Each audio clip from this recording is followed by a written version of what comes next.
Hello everyone, कैसे हैं आप लोग। चैनल पे अगर पहली बार विजिट कर रहे हैं तो लाइक एंड सब्सक्राइब जरूर कीजिएगा। शुरू करते हैं आज के बाजार के साथ में। मार्केट क्लोज हो चुका है। निफ्टी और बैंक निफ्टी में देखें तो आज दोनों में ज़बरदस्त गिरावट देखने को मिला है। निफ्टी और बैंक निफ्टी के अलावा भी जितने भी हमारे इंडेक्सेस हैं, जैसे कि सेंसेक्स हो गया या फिर मिड कैप हो गया या फिर स्मॉल कैप हो गया, लगभग लगभग आज सारे की पिटाई हुई है। शायद ही ऐसा कोई इन्वेस्टर्स होगा जिसका आज पोर्टफोलियो रेड में क्लोज नहीं हुआ होगा। कोई होगा लकी जिसका आज ग्रीन में क्लोज हुआ होगा, लेकिन मुझे ऐसा नहीं लगता कि कोई ऐसा लकी पर्सन होगा। सबका रेड में ही क्लोज हुआ होगा। निफ्टी की अगर बात करें तो लगभग 2.25% के आसपास गिरावट हुआ और 546 पॉइंट आज गिरावट में देखने को मिला था और 25,250 का क्लोजिंग देखने को मिला है।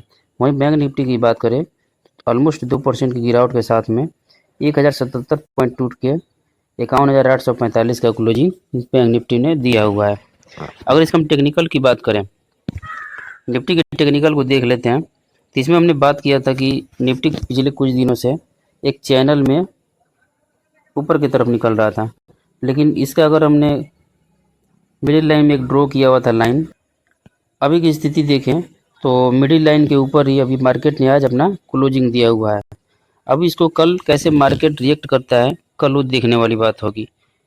इसको डायरेक्टली ब्रेक करता है या फिर यहाँ पे या यहाँ से साइडवेज होके अपर साइड में निकलने की कोशिश करता है।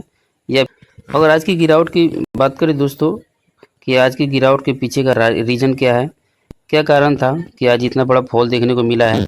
पिछले 2 महीने में देखा जाए तो ये सबसे बड़ी गिरावट है आज की। आज की गिरावट के पीछे का अगर कारण देखा जाए तो 2-3 कारण बताया जा रहा है, जिसमें से पहला कारण है अभी जो मिडिल ईस्ट में जो वार चल रहा है वो धीरे धीरे अब एक्सपेंड हो रहा है। शुरू हुआ था इजराइल और हमास के बीच में, फिर आया हिजबुल्ला, उसके बाद ईरान ने स्ट्राइक कर दिया। अब बारी आती है फिर से इजराइल की। आज की न्यूज़ है, Israel air strike target Russian air base and Russian weapon depot in Russia. वैसे ये बताया जा रहा है कि सीरिया का जो स्टेट मीडिया है उसने इस न्यूज़ को कवर किया है और उसने बताया है कि रसिया के द्वारा एक एयर बेस बनाया गया था सीरिया के अंदर में, जिसको रसिया ऑपरेट करती थी। तो इजराइल ने आज सीधे उस पर एयर अटैक कर दिया है। तो अब धीरे धीरे वार यहाँ पे एक्सपेंड होते हुए दिख रहा है। पहले ईरान की इसमें इन्वॉल्व हुआ, अब जाके इसमें हो सकता है कि रसिया भी इन्वॉल्व हो सकता है आने वाले दिनों में। वैसे तो रसिया की बात करें, ये तो डायरेक्टली अभी तक तो इनडायरेक्टली ये वार में था, लेकिन अब लग रहा है कि इजराइल के अग्रेसन के बाद ऐसा लग रहा है कि अब हो सकता है कि रसिया भी इसमें डायरेक्टली इन्वॉल्व हो सकता है। तो उसको देख के मार्केट प्रिडिक्शन के साथ में चलता है कि भविष्य में क्या हो सकती है, उसका रिफ्लेक्शन हमारे आज के मार्केट में देखने को मिलता है।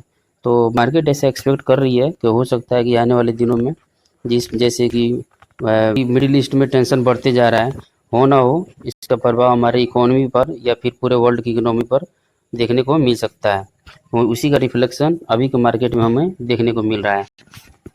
आज की गिरावट का अगर दूसरा कारण देखा जाए तो दूसरा कारण भी कोई छोटा मोटा कारण नहीं है। इसमें आप क्लियरली देख सकते हो एफआई ने आज कितनी बड़ी सेलिंग किया हुआ है। यहाँ पे लगभग 15,243 करोड़ का आज इन्होंने नेट सेलिंग कर दिया है। ये पिछले इस क्वार्टर में अगर देखा जाए तो हाईएस्ट सेलिंग है। पिछले 3 दिनों में पहले 10,000 करोड़, फिर 5,000 करोड़, फिर आज 15,000 करोड़। ये मामूली पैसा नहीं है जो हमारे मार्केट से आज निकाला जा रहा है एफआई के द्वारा, और पैसा जा रहा है हमारे पड़ोसी देश यानी चाइना में। एफआई का बहुत बड़ा रोल है हमारे मार्केट के अंदर, लेकिन अब धीरे धीरे उनका भी रोल अब धीरे धीरे डाउन होते जा रहा है। लेकिन फिर भी अभी भी उनके पास बहुत सारा पैसा है जो कि हमारे मार्केट में लगा हुआ है। जब भी वो पैसा जब बड़े अमाउंट के साथ लगता है तो इसका रिफ्लेक्शन हमारे मार्केट में दिखता है, और जब भी बड़ा पैसा हमारे मार्केट से निकलता है तो उसका भी रिफ्लेक्शन हमारे मार्केट के अंदर देखने को मिलता है। वही आज देखने को मिला है। तो उसमें भी सबसे बड़ा कारण है कि एफआई ने भी ज़बरदस्त यहाँ पे सेलिंग की हुई है। यहाँ पे डीआई को देखें तो इन्होंने कुछ हद तक मार्केट को संभाला हुआ है। लगभग 13,000 करोड़ के आसपास इन्होंने नेट बाइंग किया है, लेकिन फिर भी 15 के सामने अभी भी छोटा ही अमाउंट है, जिसके कारण मार्केट में आज सेलिंग देखने को मिला है। गिरावट के अगर तीसरे कारण की बात करें तो तीसरा कारण है, देखिए क्रूड ऑयल का दाम। देखिए यहाँ पे क्रूड ऑयल का दाम आज 3% के साथ में अभी ऊपर ही चल रहा है। ब्रेंड ऑयल भी देखिए या फिर नेचुरल गैस देखिए, सब सब अभी ग्रीन में ही चल रहे हैं। इसके पीछे का मेन रीज़न क्या है? जो अभी टेंशन चल रहा है मिडिल ईस्ट में, वही कारण है जिसके वजह से क्रूड ऑयल का भी प्राइस आपको बढ़ते हुए देखने को मिल सकता है। अभी तो $72 के आसपास इसका प्राइस अब क्रॉस कर चुका है। तो सीधा सीधा बात है, जब क्रूड ऑयल का दाम बढ़ेगा तो ये डायरेक्टली हमारे इफ़ेक्ट करेगा किसको?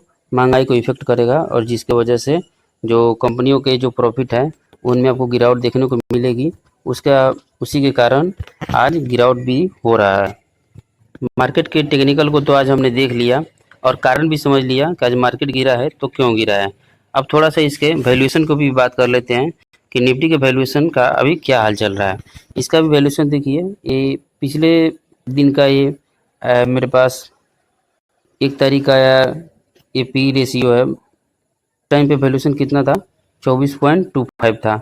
आज की बात करें तो आज भी गिरावट हुआ है इसमें, तो नो डाउट आज की गिरावट के साथ में भी हो सकता है कि इसके पहले जो 24.25 था अब यहाँ पे कम होके हो सकता है कि 24.1 के आसपास पहुँच चुका होगा।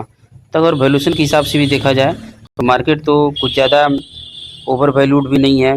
अगर टेक्निकल के हिसाब से भी देखा जाए तो टेक्निकल में आपने देखा भी कि अभी भी वो अपने चैनल में ही चलने की कोशिश कर रहा है, वो भी मिडिल बैंड के ऊपर आया हुआ है। तो अगर इसका अगर कंक्लूजन देखा जाए, अगर आप इन्वेस्टर हो, लॉन्ग टर्म के लिए आपने इन्वेस्ट करा हुआ है और आप मंथली बेसिस पे एसआईपी करते हो, वैसे भी आज महीने की 3 तारीख है तो हो सकता है कि बहुत सारे जो जॉब वाले पर्सन होंगे आपका सैलरी भी आ गया होगा। अब आप इतना भयानक गिरावट हो रहा है, इसके बीच में आप डर भी रहे होंगे कि आगे हम क्या करें, इन्वेस्ट करें कि नहीं करें। तो आपके लिए तो मेरा यही कहना रहेगा कि अगर आप एसआईपी करते हो हर मंथ तो आपको नो डाउट आपको उसको कंटिन्यू करना चाहिए। आपको अप एंड डाउन्स नहीं देखना चाहिए। अप एंड डाउन्स तो मार्केट में चलते रहता है, वो तो मार्केट का नेचर है, कभी ऊपर जाएगा कभी नीचे आएगा, कभी ऊपर जाएगा कभी नीचे आएगा, ये तो चलते रहता है। बहुत सारे टेंशन्स आएंगी, टेंशन्स जाएंगे।